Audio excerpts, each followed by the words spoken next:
Well, the fallout continues from the Epstein files. On Saturday, the Justice Department sent a letter to Congress that included a list of names of, quote, politically exposed persons mentioned in the files of convicted sex offender Jeffrey Epstein.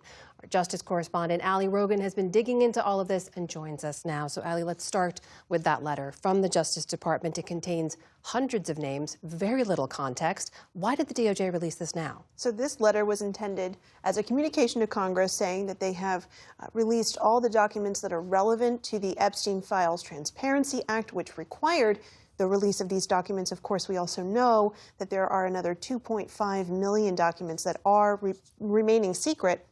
The law also required the DOJ to release this list of all government officials and politically exposed persons named or referenced in the files.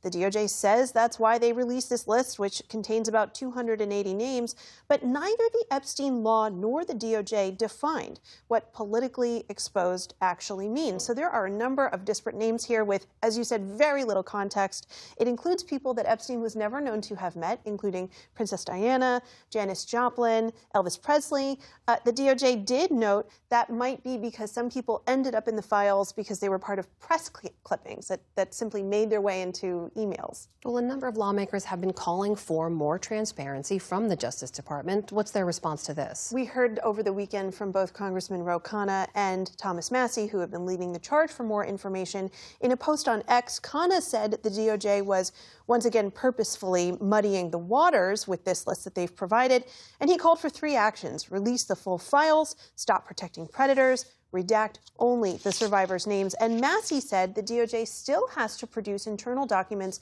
explaining their decision-making over declining to investigate or prosecute certain individuals. So, Amna, this seems far from over. Meanwhile, we know the fallout from this has spread overseas. There's been a number of people who faced backlash in Europe as the Epstein files have been released.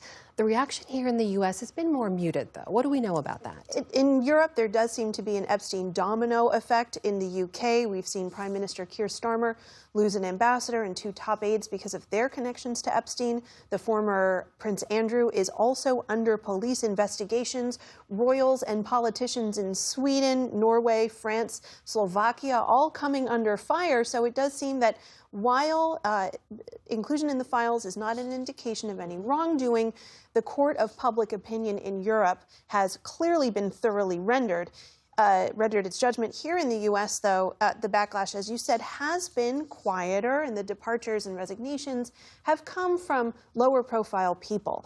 Talent executive Casey Wasserman announced he would be selling his firm due to his connections with Ghislaine Maxwell.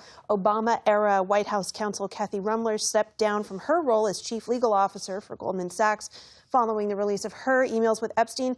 And chairman of Hyatt Hotels, Tom Pritzker, said he deeply regrets his association with Epstein and Maxwell and that he is stepping down from his post immediately. But, Amna, there are many other high-profile political figures who are going about their business, including former Trump advisor and MAGA star Steve Bannon and Commerce Secretary Howard Lutnick. It's our Justice correspondent, Ali Rogan. Great reporting. Thank you. You bet.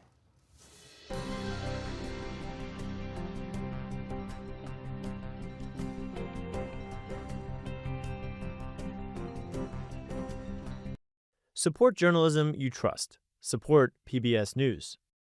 Donate now, or even better, start a monthly contribution today.